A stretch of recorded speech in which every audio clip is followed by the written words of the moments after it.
Hey everybody, how's it going? Hope you're doing very well today. I have for you today, I've got the Two of Wands as the obstacle and the Five of Swords as the opportunity. So let's get started with the obstacle. This was kind of making me think about a hypothetical situation where someone is someone is planning someone is planning to work out. Someone, they want to buy some weights. And I find myself in this situation recently. Weights are expensive, by the way. I did not know this until I started shopping around. I guess it certainly makes me really appreciate the time that I was able to spend in the gym when the gym was open because man, my membership was cheap compared to the amount of money I would have had to spend just on a couple 45-pound plates. It's like $2 a pound, $3 a pound. I mean, by all means, let me know if you know some cheap places to buy weights. I've even started looking into, I can make my own stuff. 4-liter jugs of water, concrete filled buckets, and that kind of stuff. But nonetheless, my point is that if if you find yourself shopping around for weights, and let's say you've got some amount of money, it's not infinite, you can make an investment. Um, how much?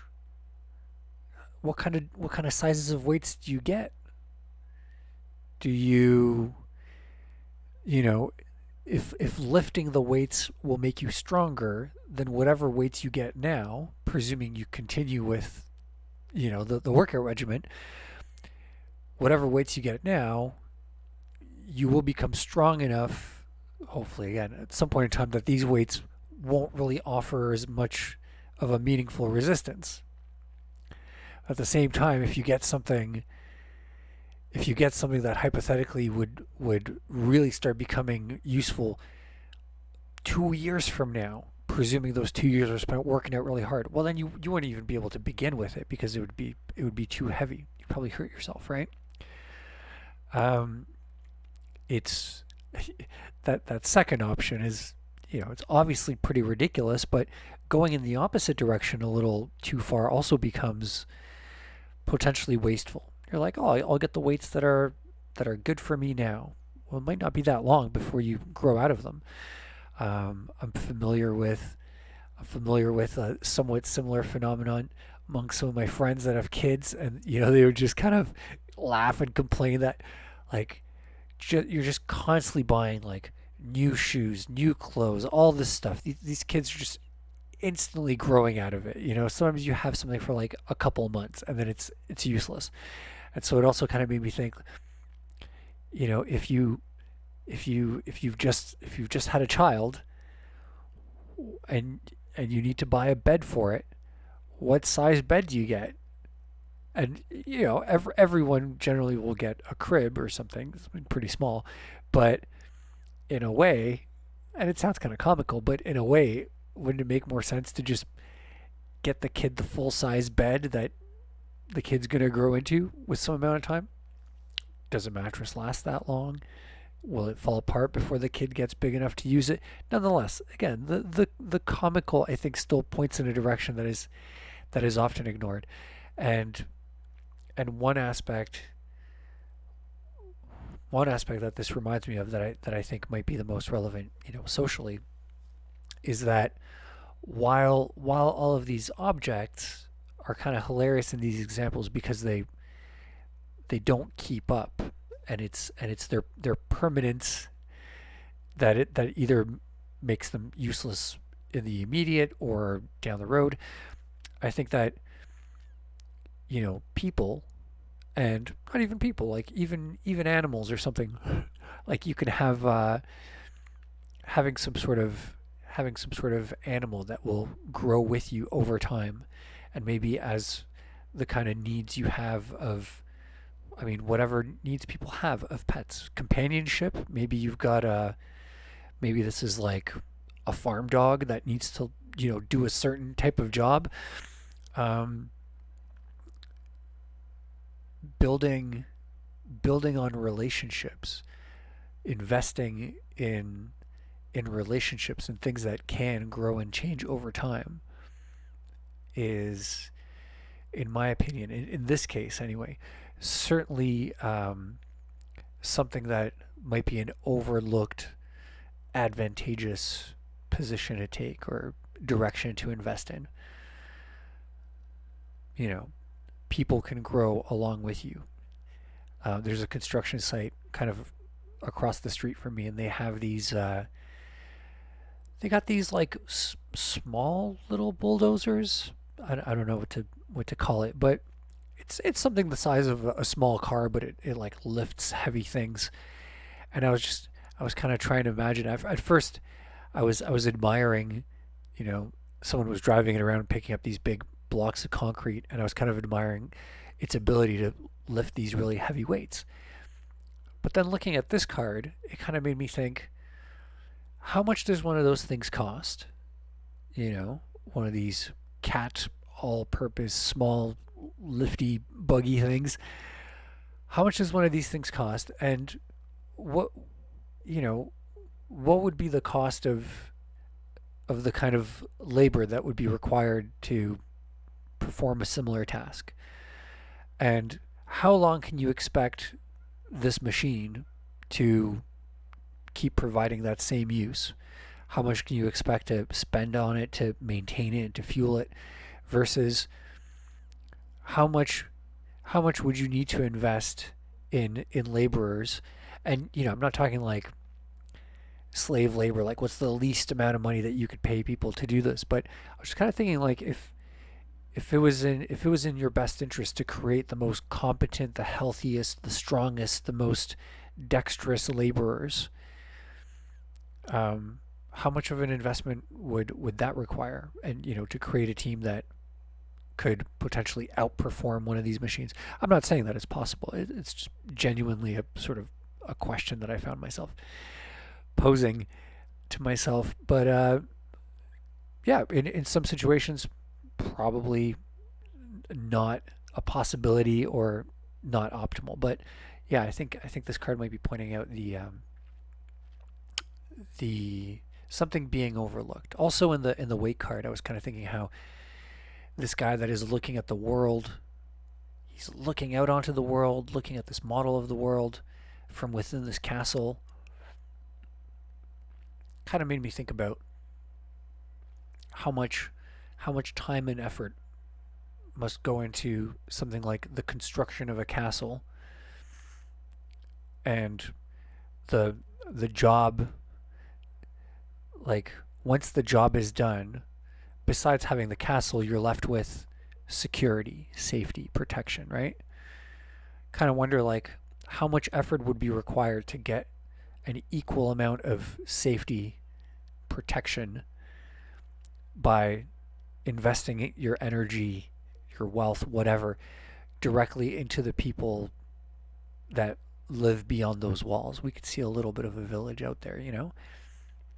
Like, is that potentially a better alternative?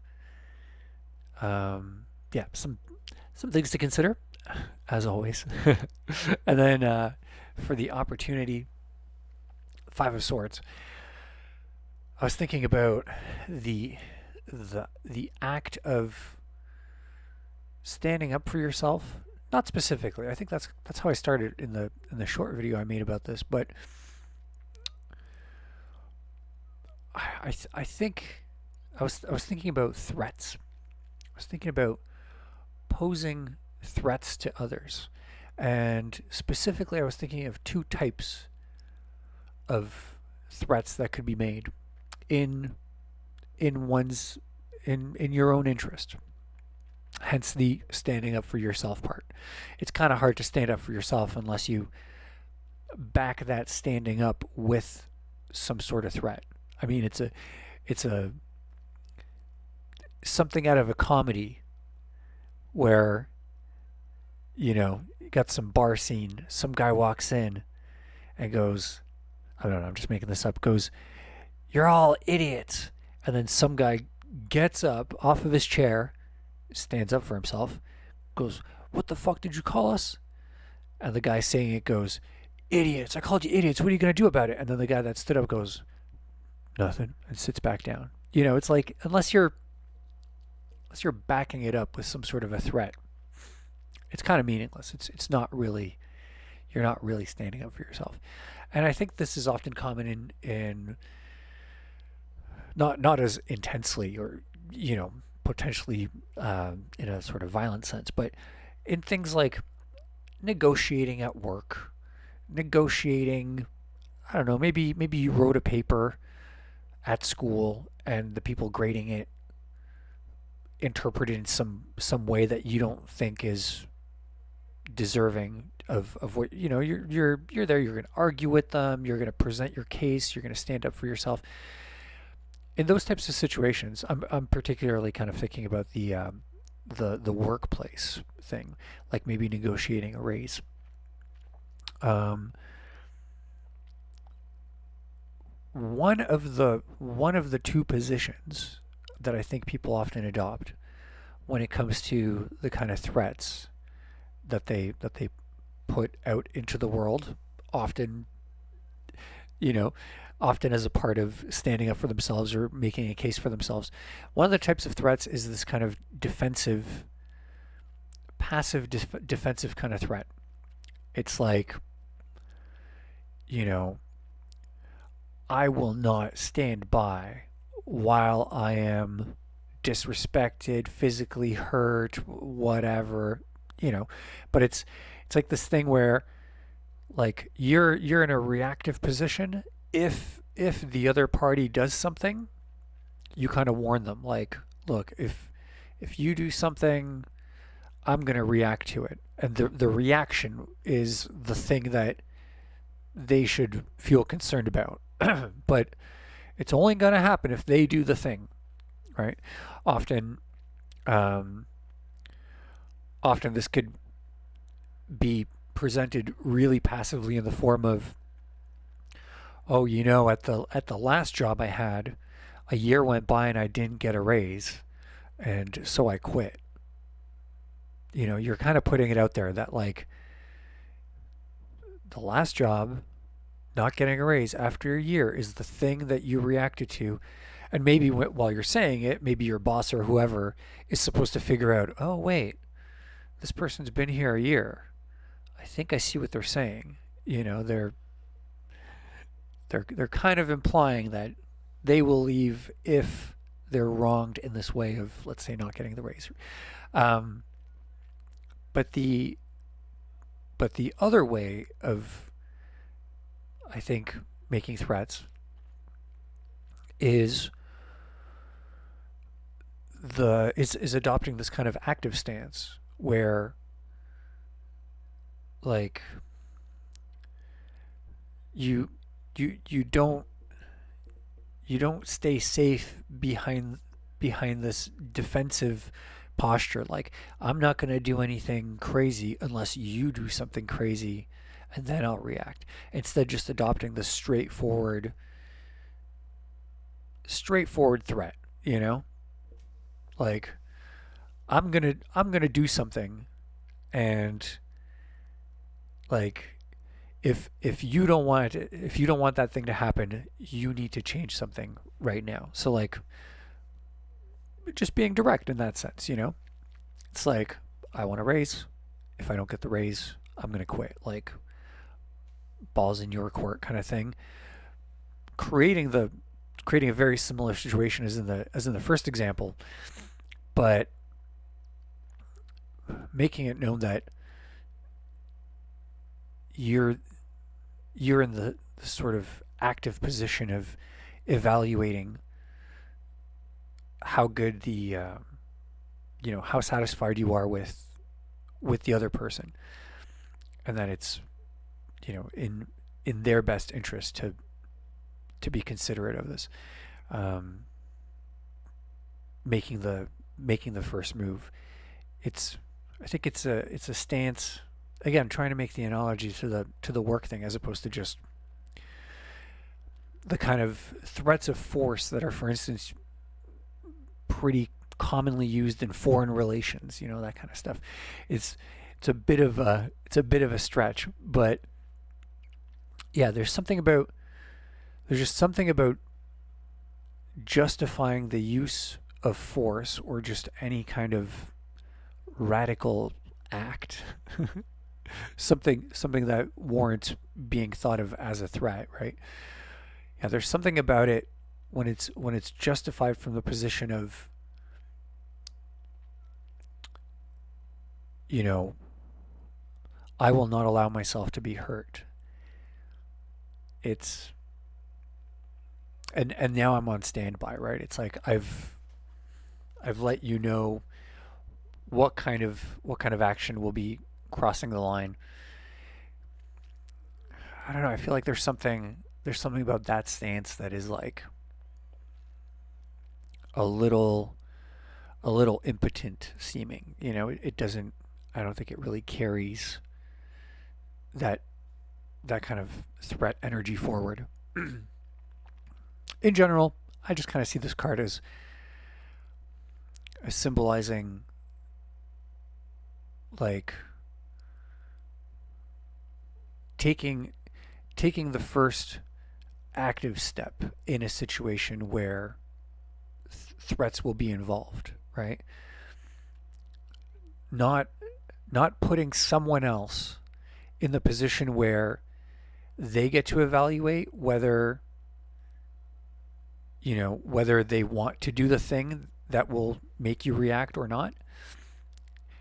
Putting yourself in the position of the, like, you get to be the one that evaluates whether some action will happen or won't happen.